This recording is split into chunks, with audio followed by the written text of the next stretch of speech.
Oof. Champions League group stages are in the books, James. In the books. But before we get into it, anybody watching, please hit subscribe. Just helps me and James out a little bit here. We're well on the road. I think we're maybe at this point. Are we at 750, James? Or are we close? We are something close. like that. We are close to 750. 750, but guys, the goal is 1,000. And then from there, we're kind of moving on from there. But we would always appreciate your support. So if you're not subscribed, do hit that subscribe button. Drop a like on the video, comment, do all that good algorithm stuff that supports me and James if you still want to see us progress and develop this channel to make it all that it can be. But Champions League group stage, James, this is going to be kind of an open forum. I think there'll be a little bit longer, maybe half an hour-ish or so. We'll just look at some of the groups, some of the talking points, and also how we did. We did our predictions, and I'm just thinking we'll go straight down the groups. Group A through to Group H. Some will spend a little longer on than others, and obviously if we can open up some conversations, then great. If not, we'll just move on to the next one. First of all, just your overarching opinion. How do you think the Champions League group stages has gone? Because I'll be honest with you, I've been a little disappointed. I don't think I've been as excited for the Champions League group stages as I was in years past. I mean, I'm more excited about the teams that didn't make the cut than some of the teams that did. You know what I mean? I think it's the knockouts where you and I get really juiced up and ready to go. 100%.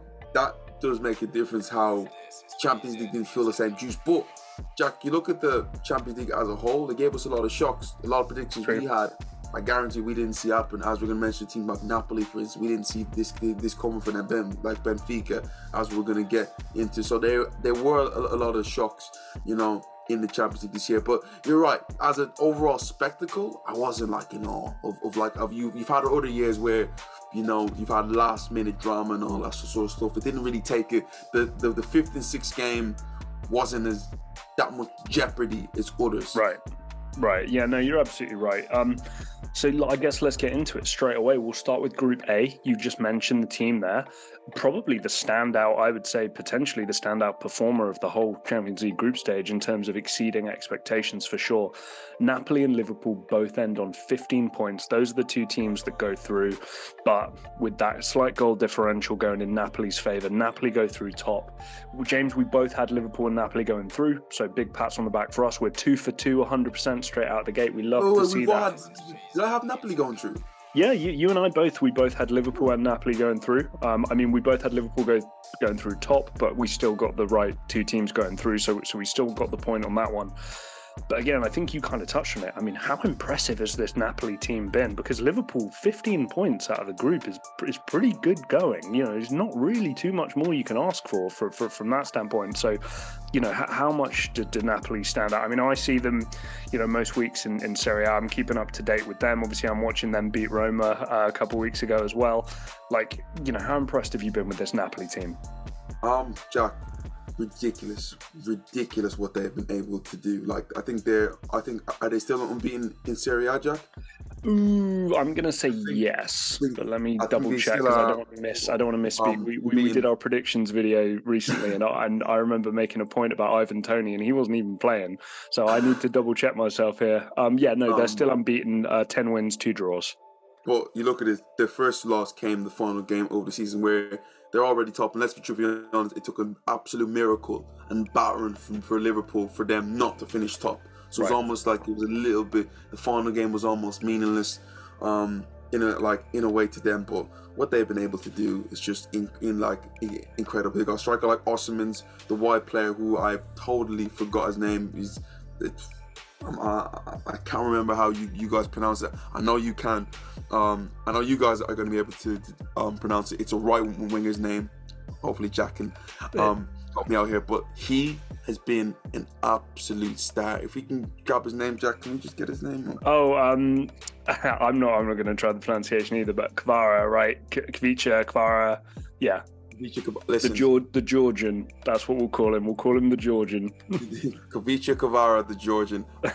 Apologize. Listen, maybe I'll watch more games. I can get the pronunciation right. But he's an absolute star. Yeah. He really is something that I look at him. I think in maybe 2 seasons' time, he won't be at Napoli. He will be at one of the bigger clubs, because what he's able to do is well, I think there's been some comments from like previous managers, players, agents and stuff where they're like, yeah, but like people don't respect him because he's from Georgia, and like what superstars do we know from Georgia? And like, hey, fair enough, but some big teams have missed out on a seriously talented player right there, and he, you know, like you say, he's doing his bit. And James, Tanguy and Ndombele doing bits there. Anguissa is doing bits there as well. There's a couple of guys who are kind of under the radar, like talented players who, for whatever reason, it's not worked out somewhat recently for them, but is going in the right direction. It's trending in the right direction for them. You look at the transition, the players that they've lost, like Koulibaly, Insigne, Griezmann, Mertens, for them to like transition and lose these players and make up, or not only lose them, but make a profit on them and bring in players who doesn't cost that much, but are as effective of what they had before, maybe even more effective, looking at what they've been able to produce in the league and the Champions League. Right. Is a massive coup to the club. You know, it's a plus to the club in general, in like the recruitment system. And Jack, as you said, Serie A looks in trouble right now. If you're a Champions League team, you do not want to see Napoli. Rather you're one of the top teams in England, Spain, France, Germany. You do not want to see Napoli in the next round. And James, they're a nice, like, kind of dynamic, like, Champions League level, you know, cup knockout team. They're dangerous. Mm-hmm. They can get you from anywhere. And, you know, with the likes of Luciano Spalletti as the manager as well, it's a very capable man there. It's an experienced manager as well. Osimhen is always going to be awkward to play against. They have nice players across the park, and they're always going to be dangerous, whether that be in Serie A or in the upper echelons of Europe. I agree with you. Just touching on the rest of that group, Rangers, disappointing, but I think expected, right? Then this is not their level. It's nice to see them, but this is not their level. And Ajax, James, I don't think you can lose Erik ten Hag, Sebastian Haller, Lisandro Martinez, Anthony. You know, I don't think you can lose all that top tier talent and not bring in the kind of adequate replacement and then expect to do anything in Europe against the likes of Napoli and Liverpool. I think Scottish football is going to have to take a long, hard look at themselves as a overall fire alarm. But just Scottish football in general, they have to look at themselves, because the fact is, Jack, they've played at the highest level of European football. They've played 12 games. Their two best teams managed to win 0 games, Jack. You know, 0 games. Celtic managed to get 2 points. Got shellacked in a couple of games too. You know, Rangers losing those 6, actually statistically the worst Champions team ever.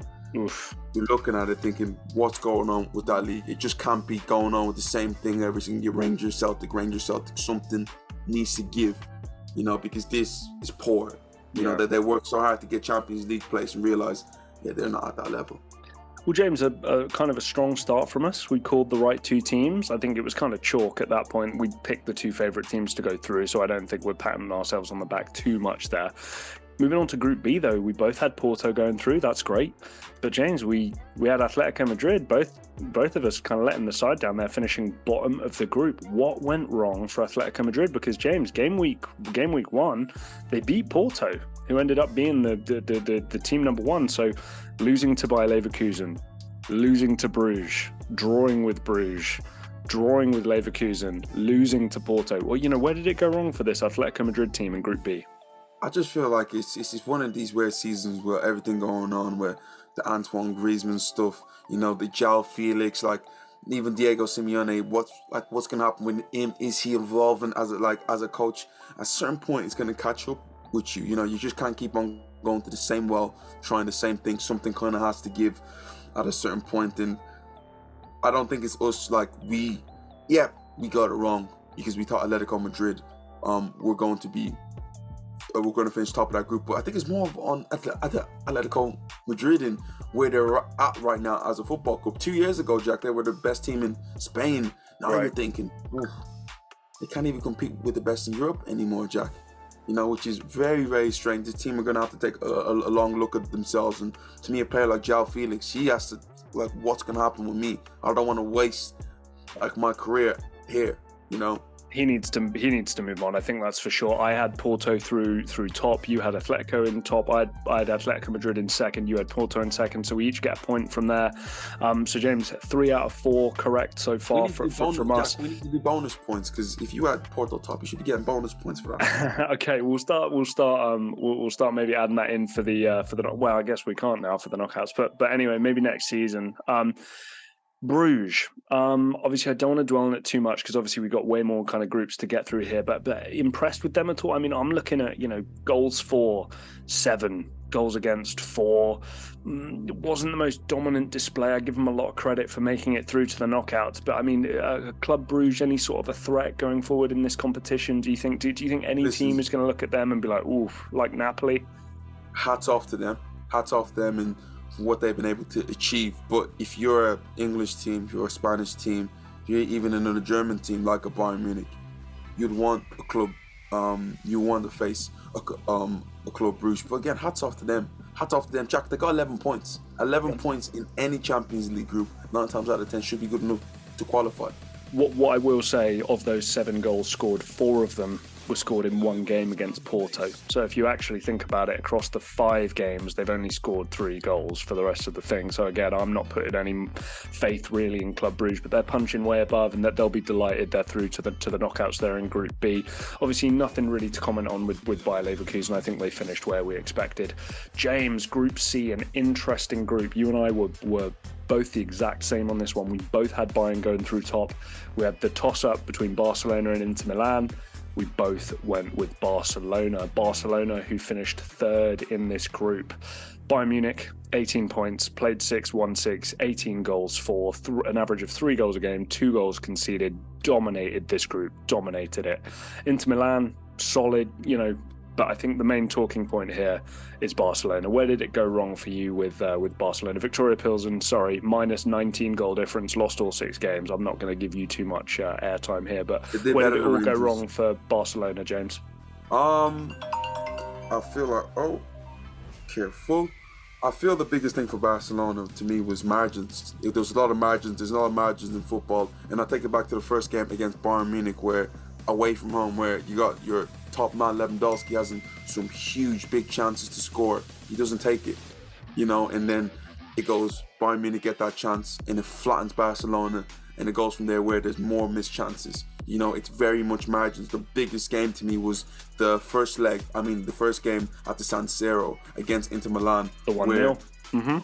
Let's say, for instance, it was a VAR decision that wasn't given, 2 VAR decisions that wasn't given. It was a handball. It was a goal disallowed.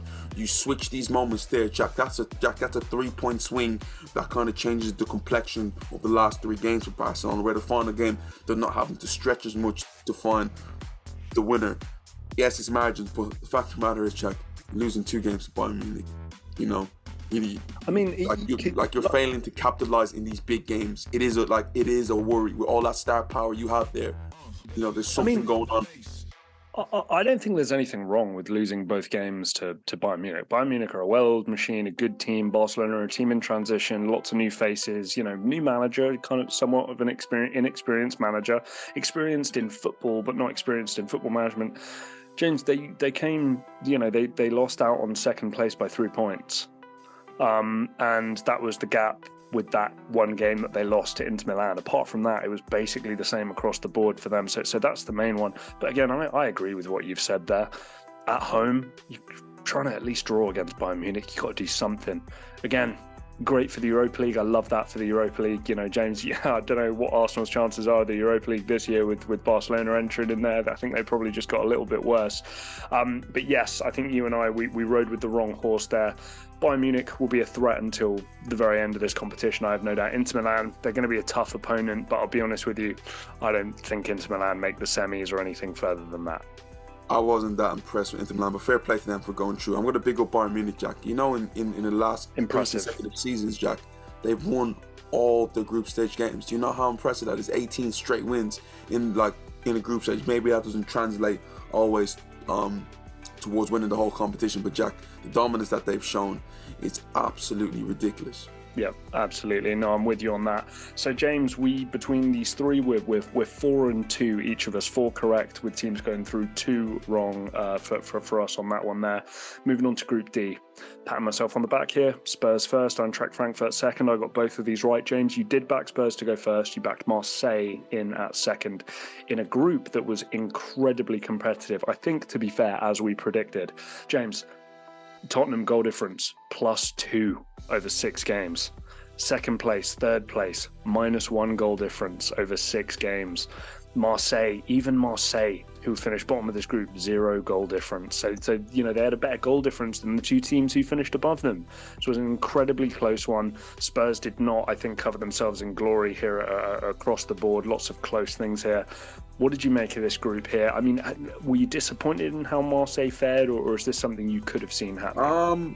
Jack, I said disappointed. This game was this group went right down to the wire. Yes, you look at the group right now and thinking, oh yeah, Spurs kind of coasted their way through it. No, Jack, the fact of the matter is that at a certain point in the last game, Spurs were third, Marseille was second, and Sporting Lisbon was first. And the fact of the matter is that late on in that game, Marseille had a chance from Kolasinac to put them through, and he heads it down and he misses the whole target completely. Right. They score that. It's a whole different ball game. Can I quickly just drop this piece of information on you, because I think this is fascinating, because it's over a 6-game period. James, do you know how many goals Spurs scored? Scored 8. Do you know how many goals Sporting Lisbon scored? They scored 8. Do you know how many goals Marseille scored? They scored 8. 3 teams scored the same amount of goals. Frankfurt scored 7. In terms of a gap between these are the most competitive, even the goals against are incredibly similar. This was a proper competitive. This is what I think UEFA would want in an ideal world out of their Champions League group stages. I just wanted to drop that nugget in there. I think that's fascinating, because that's not the same for any of these other groups. And Jack, even like then, you look at the way Spurs finished top. If Højbjerg, let's say if they don't go on to get that last gas goal, Jack, Frankfurt are top. So the game, literally, like at a certain point, I think everybody touched first place. What's it called again?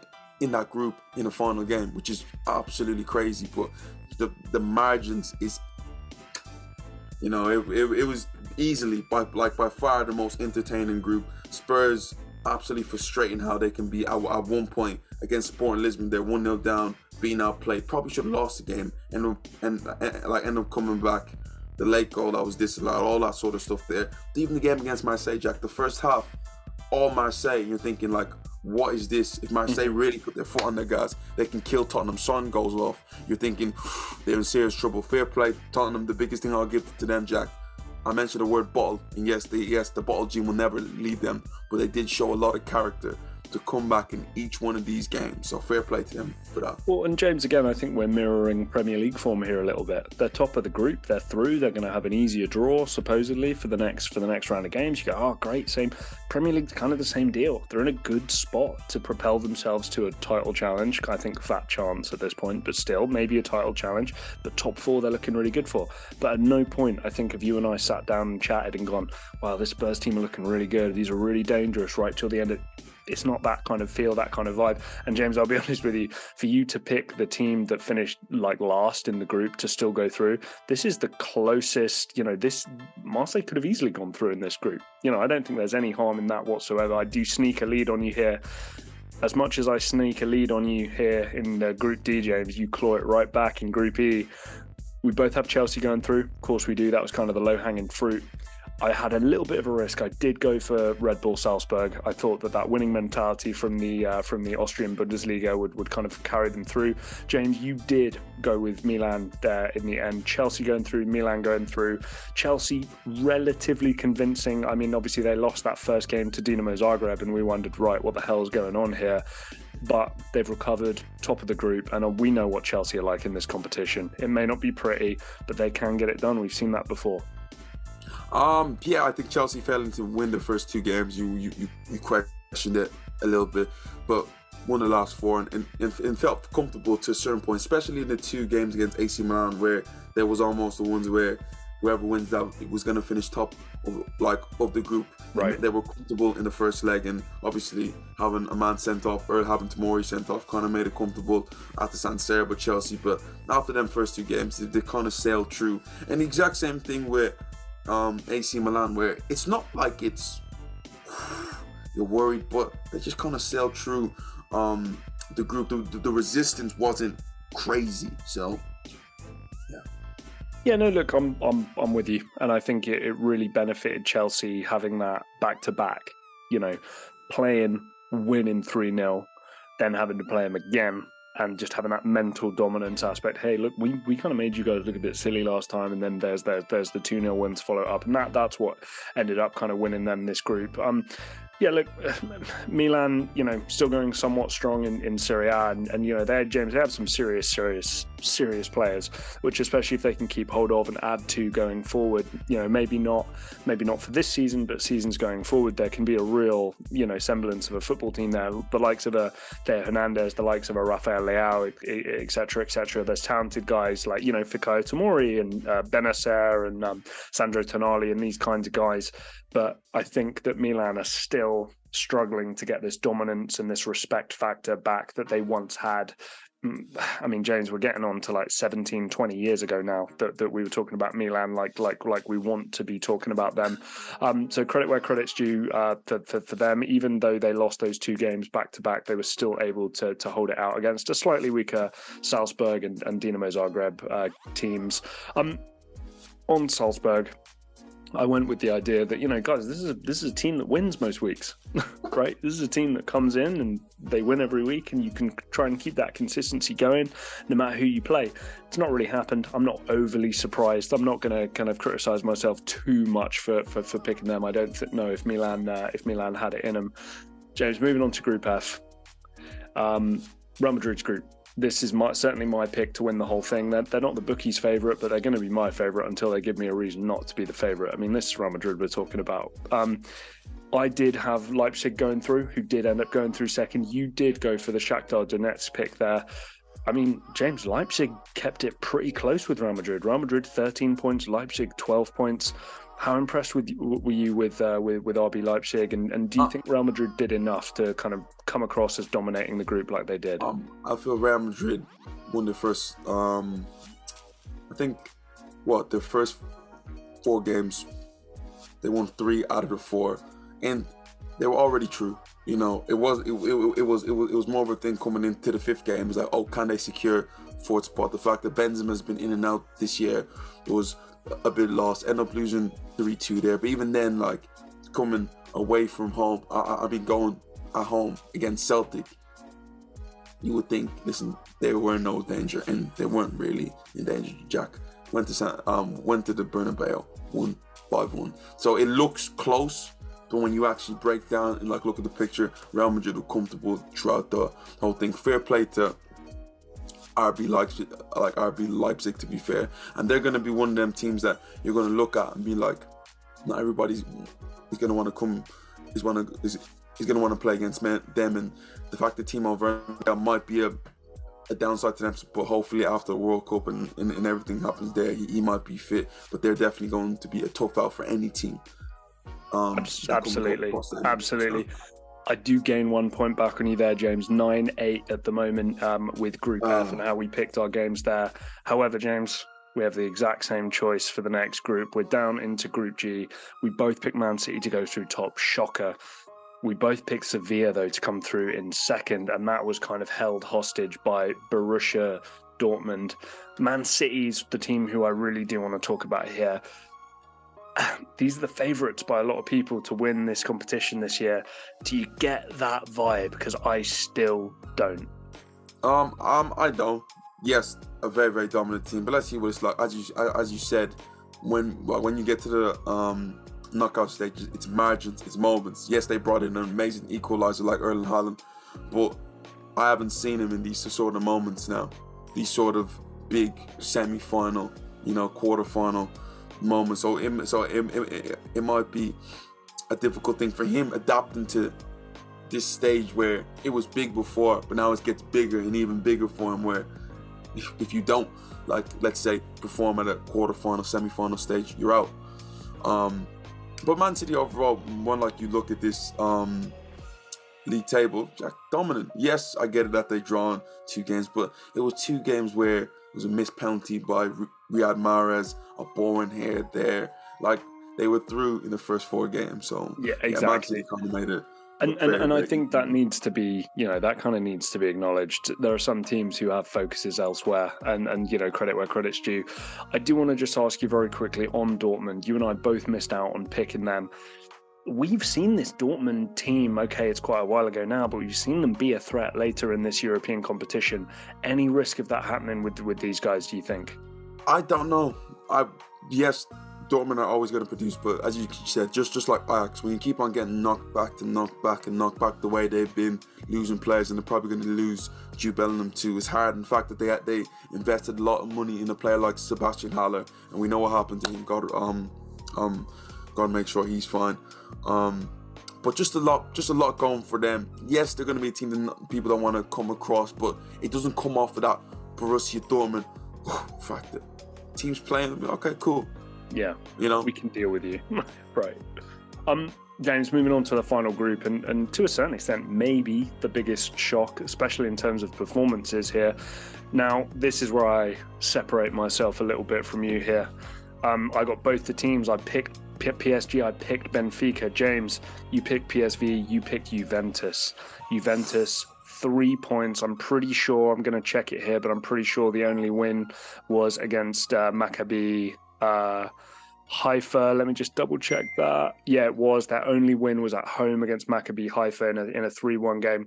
Just how disappointing are Juventus, and how much have they kind of let you down here? 3 points from this group. I mean, it should be at least 6 if you're playing against Maccabi Haifa. Crazy. What's happened to this team throughout the last few years, but especially this year. We all know what happened with Allegri in like the way he plays football. People are not a big fan of, but for them to go to a group like this and be that poor, Jack, losing 5 games, and Jack, especially the games against Benfica, not just losing them, Jack, they're getting blown away by Benfica. But at this moment in time, especially look at the amount of injuries they have. Are they a Champions League team, like a group, an elite Champions League team? Jack, no. They're like, to me, they're just not, and even the Europa League to a certain point, that's where they belong, Jack. But even with the injuries, I just think it's so disappointing. Watching them play is horrible, and again, I'm going to say this again, but watching a Max Allegri managed team have Dusan Vlahovic, and it just upsets me. It does. Guy gets no opportunities, no chances to show his abilities, to show how good of a player he is. That's why I didn't pick him, and I feel really, really happy about the fact I did go for Benfica. The biggest storyline, though, James, because obviously we're running out of time here a little bit. Benfica, they're not through second, they're through top. Paris Saint-Germain are going to have to maybe play the likes of a Bayern Munich or somebody like that going forward into a Real Madrid, a team of this nature. Paris Saint-Germain foot in their mouth here a little bit. I mean, Paris Saint-Germain in danger of going out in the first round of the knockouts. This is Jose Mourinho's famous line, football heritage. This has been PSG's sort of heritage. These sort of weird displays in the group stages, not being able to kind of put their foot on the gas and take it away from a lot of teams. Yes, Jack, you're talking here fine margins. I think the difference between them, I think it came down to the fact of, I don't even think goal difference, came down to the fact that head-to-head, right? Yes, or it might have even been, I think it was head-to-head. It was the fact that, bear with me 2 seconds here, draw, and then... Oh no, James, I have no idea what that would have been. It might, I'm not going to lie to you, mate, it might have even been down to... Maybe. It might have even been alphabetical. I'm not even kidding. I'm really not even kidding. Because the goals scored is the same. The head-to-heads are the exact same. The goals conceded are the same. It might have just been the fact that Benfica begins with a B. I'm not even kidding. It might have been down to away goals. Do you not think away goals? Perhaps that's the next one. Yeah. I mean, my God, I didn't realise it was so close. Yeah. It was. Listen to how close that is. Yeah, but it's a PSG thing to do. these extraordinary things that you can't put your hands on happens to them, and this has been the story of PSG throughout their time in the Champions League. But Jack, biggest thing for me is big up to Benfica. Fair play to you for you being able to call that. But Jack, for them to not only play against a team like Juventus and be dominant the way they were, go against PSG on 2 occasions, Jack, and come out with good results is a massive plus to them. And we like Jack, we get on the Portuguese league, Jack. They have Benfica and Porto finishing top of their James, group. It's kind of poetic justice here, though, because we know the coefficient ranks. The Portuguese league is ranked above the French league at the moment. So the Europe's top 5 leagues, it doesn't even include Paris Saint-Germain in it anymore. Well, I didn't even think of that, Jack. There you go. Just to conclude here, James, my overall record 12-4. Your overall record 10-6 in the group stages there. So I've got a slender 2-point lead on you here, leading in the Premier League and in Europe. So guys, you know which horse to back here. But I'm sure James will be able to claw this back as we get to his favourite time. Over to the fat lady sings, all right? Yes, we'll wait till crunch time. These knockouts can throw out some crazy results. James, final thing before we kind of sign off here and say goodbye to people. I mean, I feel like I've already told everybody who my pick is at the moment for the Champions League. Who's the team that you're backing at the moment to lift the trophy? I don't know. Benfica. I don't want to say them because they've let me down on so many occasions. That's PSG. Oh my God. Get out of here. Let's just go. Let's I gotta come back at me, but let me keep it safe and let it go Real Madrid. Let me stay safe at this moment of time. But maybe once I get... Actually, do you know what? I don't know if Real Madrid is safe at the moment. I'm serious. Napoli, good for you. I respect it. I'm still going Real Madrid. Look, guys, Real Madrid, I think, are like 3rd or 4th favourite. Again, I'm not picking some crazy wild card team here, but guys, until I'm given a reason not to back Real Madrid in a knockout European competition, I don't want to hear it. Man City, Bayern Munich, you can be as great and as intricate and tactical and talented as you like. This is Real Madrid. This is Real Madrid's competition. And while Karim Benzema's winning Ballon d'Ors and that midfield looking good, and you signed Rudiger on a free track, guys, there's a lot of positive things going Real Madrid's way. Don Carlo is still at the helm, so I'm backing Real Madrid all the way. I'm sure Sammy would love to hear that. Guys, let us know what you thought of the Champions League group stages. As James and I have said, look, we enjoy it. It's European football. But when we start to really get excited is when we get to these knockout stages. And, there's some real stuff on the line because especially game week 5, game week 6 for match day 5, match day 6 in the Champions League, can feel a little bit like a, bit of a damp squib. James, go ahead. My Champions League winner, yes, I'm going to say for Napoli right now, but it could change because I don't really have one. But, yeah, guys. But we will see. James, looks like Roma may well be in the Conference League, depending on how we do in these kind of playoffs and knockout competitions. Arsenal obviously progressing as well. Guys, let us know what you thought of the group stages. Like, comment, subscribe, do all that good stuff. And until next time, we'll see you.